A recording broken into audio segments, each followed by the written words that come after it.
Get ready to get in the game. Stretch, strengthen, live, and thrive. You can be a winning athlete in the game of life. It's the Peel Appeal with author and corrective exercise specialist Matt Peel. Hey, this is Matt Peel, founder of the Peel Appeal podcast. Welcome. Glad for you to join us today. Pretty excited about today's show because it's a guy that I've known for quite a long time. And I'll tell you what, when we first met each other, I guarantee you, we had no idea we'd ever be sitting here talking today. So I'm pretty excited for this because, as you know, on the Peel Appeal podcast, we only talk about facts and how that relates to you. It's not about social media trends. It's not about, well, what if this, what if that? It's only about things that are factual that you can help apply to your life on a daily basis. So with that, I want to welcome my good friend, Nathan King. How are you, Nathan? Great, Matt. Yeah, it's when we first met, podcast wasn't even a thing. So it's Internet was not even quite a a thing. change of events. There was no internet when we met. Don't age us out of Oh. the conversation here, Matt. But Yeah, you're right. yeah, well, So much has changed. So much has changed. Well, that's okay because I also interviewed Jeff Sheldon for a podcast. So for you that have listened to it, Jeff Sheldon and I have graduated high school together, and so Nathan King has also graduated high school with us. In fact, he used to live across the street from one Jeff Sheldon.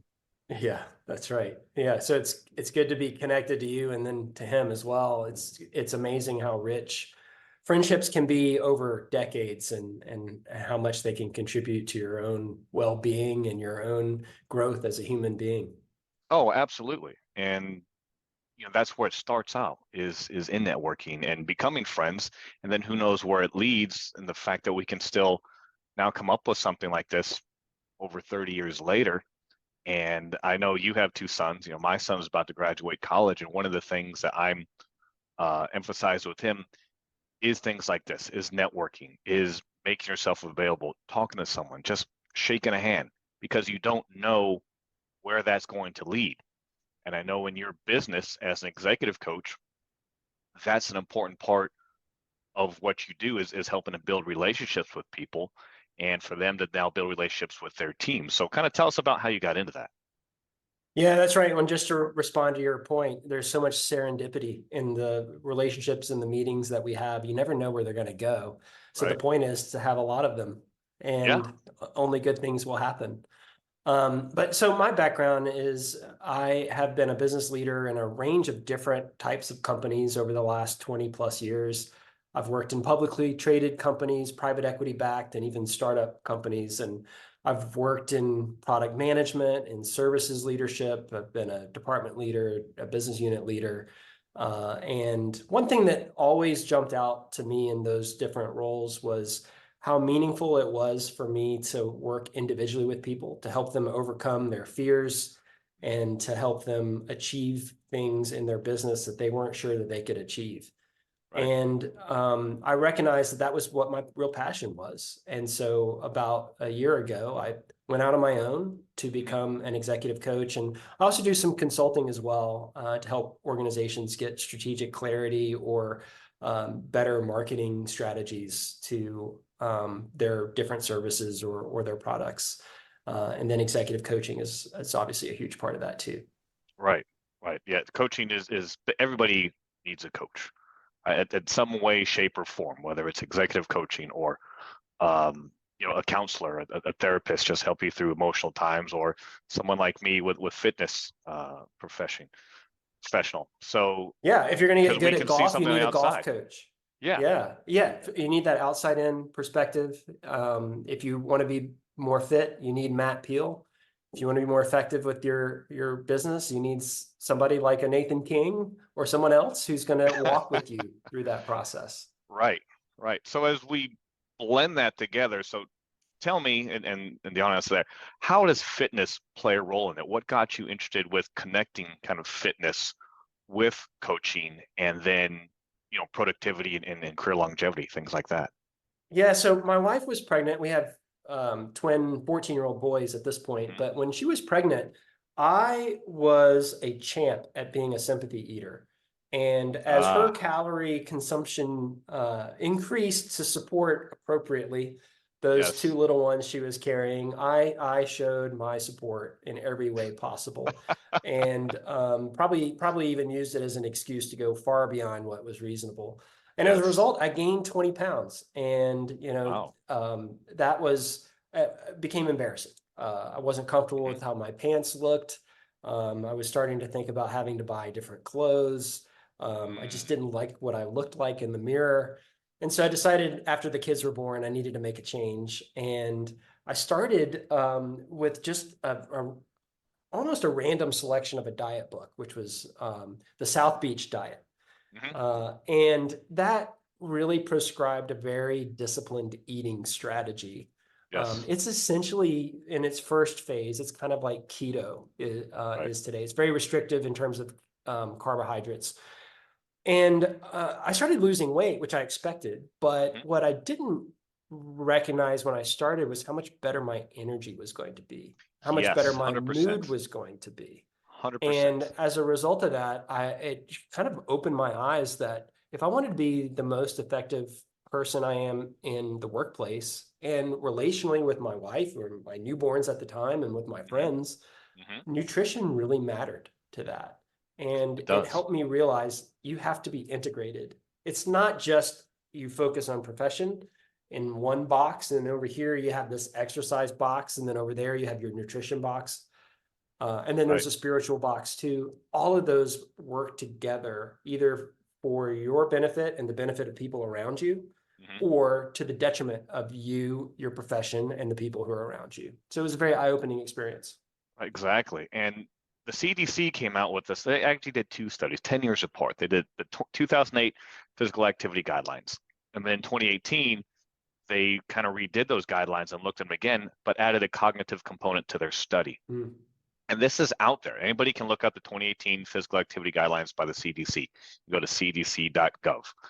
Um, and it tells you how much exercise you need for cognitive benefits and why it's important to do strength training, cardiovascular, what it does for the brain with building cells in your hippocampus, and that nothing else can do it.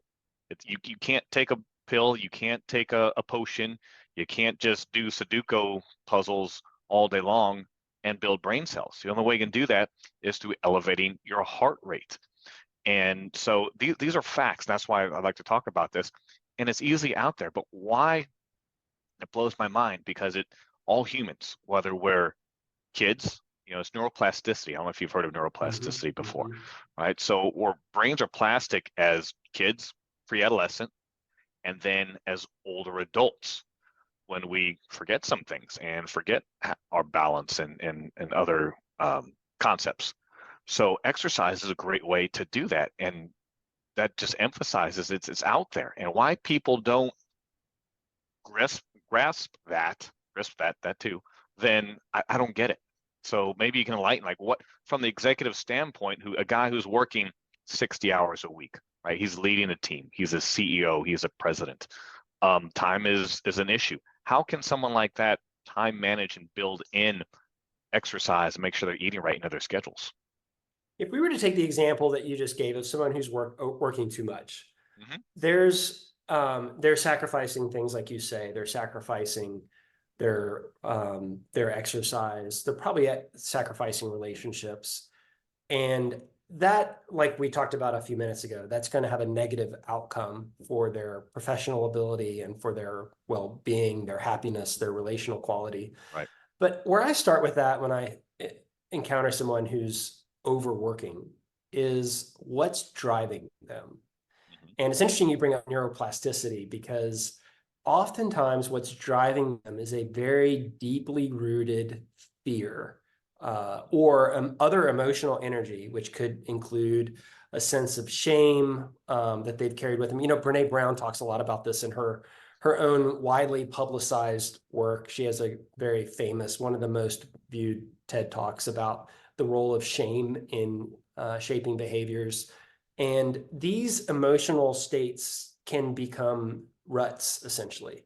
And we think, to take the person who's overworking, there are many reasons why that person could be overworking. A common reason is because they are going to prove themselves to someone who could have been an early caregiver, a parent, or someone who was playing a role in their lives. And it's created this skewed sense of what's going to give them validity as a human, self-worth, self-esteem, and ends up working against them. Because if you become a workaholic, you have an addiction.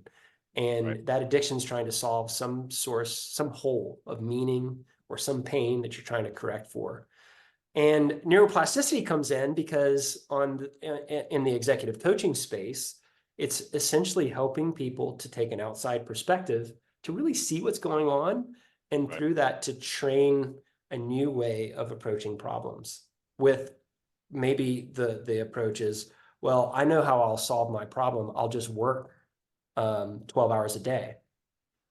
Moving away from that to, you know what? Not everything is in my control. And I'm going to respond to things that aren't in my control a little bit differently and be okay with that. And there's a lot more to unpack there than we have time for today. But the reality is that's a neuroplastic example of being able to move to a different situation. Because physical fitness is 100% related to mental fitness. And I'm working with a client now. He's, I'd say probably in his late 20s.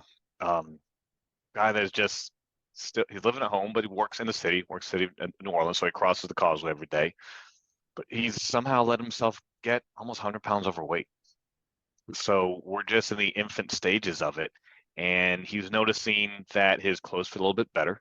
Right? We're not focusing on the scale, but one of the things he told me the other day was he feels more productive. Right? He has more energy.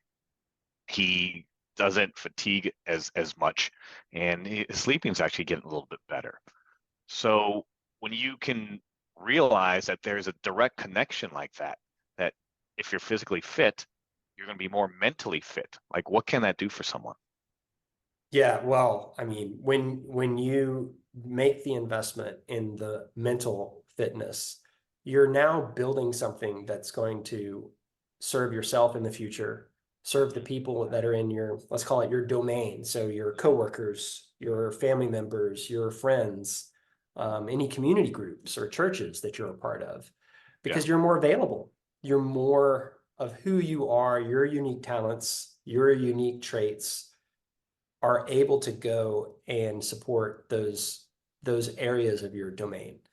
It's like less is more of you, meaning less physically is more of you mentally and emotionally. Yeah, that's exactly right. Now, then you ask, well, why are we not all choosing that? And it kind of comes down to this idea of, you just take myself, there's today Nathan, and then there's tomorrow Nathan. And what's easiest for today, Nathan, is maybe to get another handful of potato chips and maybe another beer, maybe another scoop of ice cream. That feels really good today. Yes. But if you make those today decisions every day, your tomorrow result is going to be really negative. And these bad decisions are often rooted in some sort of comfort that we derive out of them. And so I think the way out of that, to navigate out of that, starts with an awareness of what you're trying to do, what problem you're trying to solve, and then what you actually want out of your life in the future. Only then can you start to say, well, tomorrow's gain might actually be better than today's gain of this snack if I approach these problems a little bit differently. Exactly. And accountability plays a big part of that. Oh, yeah. All right. But as we talk about accountability, it's not that, hey, you suck because you didn't get these numbers, or hey, you suck because you didn't lose 1.5 pounds this week. So how do you see accountability being a positive and a shifting away from it as, oh God, here we go into the performance review, right? Which nobody likes. Nobody likes those terms because we automatically go to negative. So how can accountability be a positive? Yeah, it's a great question. So I think about accountability as probably the first place you should start if you want to make a change with anything, whether it's your career or whether it's dropping 20 pounds, which is a very common experience. I think we Right. all have had the experience of wanting to drop a few pounds. Right. And we often don't start with accountability. We start with creating a prescriptive plan or regimen or something to go and achieve it. But accountability is really, really important. I think it was Richard Feynman, the physicist, he won the Nobel Prize for physics, who said, the first principle is don't fool yourself. And you are the easiest person to fool. Yes. And True. that's probably where accountability comes in. And I think the way to build it to start with, now, if you were to hire a executive coach or a fitness coach like you, it's really understanding rapport, having rapport. Mm-hmm. So I would recommend to anyone, if they're going to get a fitness coach, essentially interview, meet the coach, talk to the coach about Yes. how they work, what their style is, Yes. and make sure that you feel a sense of connection with that person. And I think that's true for an executive coach as well. You Yeah. gave the example of basically shame-based coaching, like just Mm-hmm. do it, just Yeah. make it happen, or why Right. didn't you? You said you're going to do it.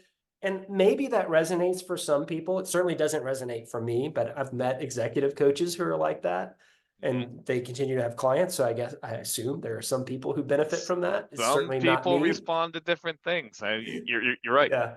You're right. Yeah. So if I were to interview an executive coach for myself, I would definitely not be interested in someone who was looking to hold my feet to the fire, but I'm looking for a trusted thought partner and someone I can say, look, I'm really struggling with getting my boss on board, and I need to be more proactive in reaching out to my boss and painting a picture of what I'm trying to do. And I'm feeling some fear about that. And so I'm Mm-hmm. procrastinating about it. That's a very common thing in the workplace, as you know. Oh yeah. Oh, yeah. So working, that would be a way that I would talk about with an executive coach, and someone who I resonated with would probably respond to me with like, well, what are a couple things you could do next week? And they wouldn't have any pressure in their voice. And if I didn't do it, they would simply ask, well, what happened? What got in the way? Instead of like, oh, I can't believe it. I can't believe you failed. Yes. You make me sick, that kind of stuff. Yes. Yes. So that's kind of how I think about it. And you don't, like, you've probably said this to people yourself for fitness. You don't necessarily need to hire someone to get accountability. If you have a close friend, where you have high Correct. trust and you can be vulnerable with that friend and share your disappointments or your failings without feeling like they're going to be unforgiving of that, you can start there.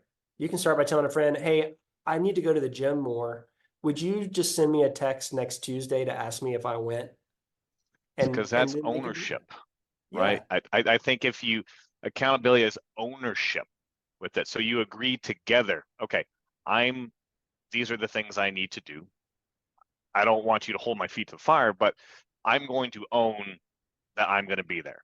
If I'm not there and I'm vulnerable to you, say, Nathan, I want to go to the gym. I need to be at the gym Monday, Tuesday, and Wednesday this week. I'm going to be there for 9 to 10. And I only got there one day. Well, it's an easier conversation because I've already said, yes, I need this. Help me accept this ownership. And if I fail, then I've already given you permission because I'm accepting the fact that owning that these are the steps I need to take. Yeah, that's exactly right. You have to only you can take responsibility for yourself. And Right. But knowing that someone is walking with you or watching you has this amazing effect on helping you turn that ownership into reality. Absolutely. Absolutely. Like I say, you got to know yourself. And it is a great window into knowing yourself when someone else is watching. And vice versa to them. Because that's all, like we talked, relationships, right? That then you can have the joint ownership of maybe there's something they need to be working on too. And that trust gets built. And it's Yes. just as whatever it is for them, whether, maybe it's taking the dog for a walk. I don't know. It doesn't matter. But you've now established that rapport, because it all begins with rapport and relationships with people. And that's how your coaching works. That's how my coaching works. I mean, why would you pay money to someone if you don't trust what they're leading you to do? Yeah. Yeah. And sometimes we do, by mistake, choose someone that we don't have the right rapport with. And so it's Mhm. when that happens, it's okay to make a change.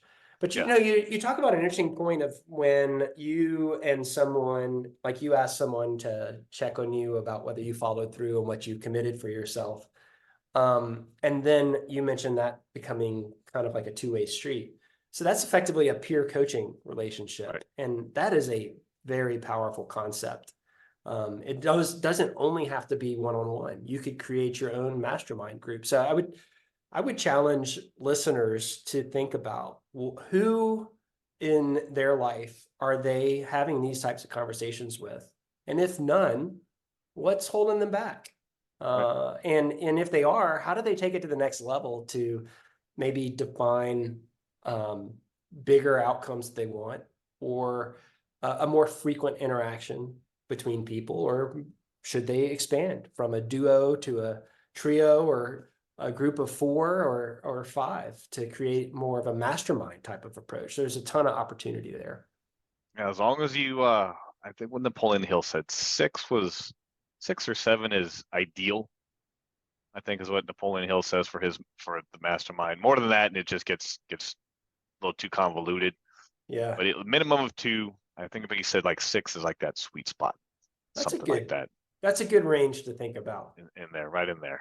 So, well, awesome, man. So, how can someone find you if they want to use you, learn more about you? What can a person do? Well, probably the best place is LinkedIn. I'm on there pretty much every day.